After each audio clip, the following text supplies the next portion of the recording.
Reverend Jesse Jackson, civil rights icon, spiritual leader, presidential candidate, and global advocate for justice, died on February 17, 2026, at the age of 84.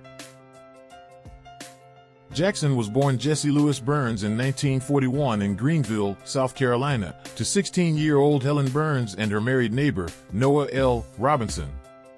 His mother later married Charles Jackson, and he took his last name as a teenager. He remained close to both men throughout his life and once reflected that instead of experiencing a father deficit, he felt he had a father surplus. He was a gifted athlete and earned a football scholarship to the University of Illinois. But his path shifted. After transferring to North Carolina A&T, he began organizing. In 1960, he helped lead what became known as the Greenville 8 in a peaceful read-in at a segregated library. He and 7 other students were arrested. It was his first arrest. It would not be his last. Jackson later enrolled at Chicago Theological Seminary but left before completing his degree to devote himself fully to the movement.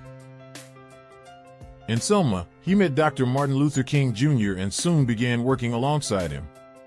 He was sent to Chicago to lead Operation Breadbasket, an initiative focused on economic justice and expanding opportunities for Black-owned businesses. After Dr. King's assassination, Jackson stepped into national visibility. In 1971, he founded Operation Push, which later became the Rainbow Push Coalition.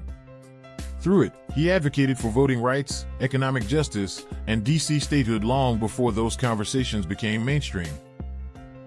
In 1984 and again in 1988, he ran unsuccessfully for President of the United States.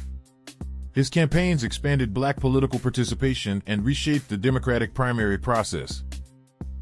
Though not a formal diplomat, Jackson was widely credited with helping secure the release of U.S. Navy pilot Lieutenant Robert Goodman from Syria in 1984.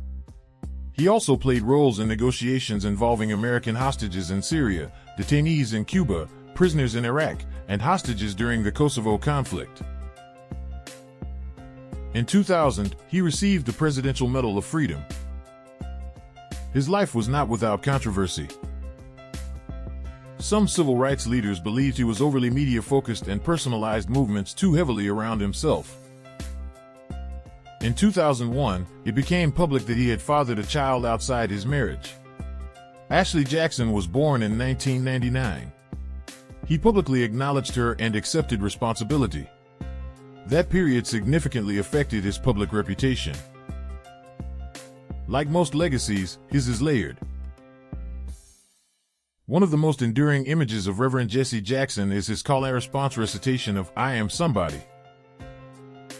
Originally written by Reverend Dr. William Holmes Borders in the 1940s, Jackson carried the piece into schools, churches, rallies, and even Sesame Street in 1971.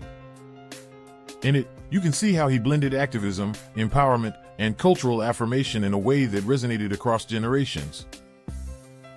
In his later years, Jackson battled Parkinson's disease and was later diagnosed with progressive supranuclear palsy. His public appearances became fewer, but his influence did not disappear. He leaves behind his wife of more than 6 decades, Jacqueline Brown Jackson, and 6 children who remain active in politics, media, and advocacy. Reverend Jesse Jackson's life reminds us that our heroes hold duality. They are imperfect and inspiring, flawed and fabulous.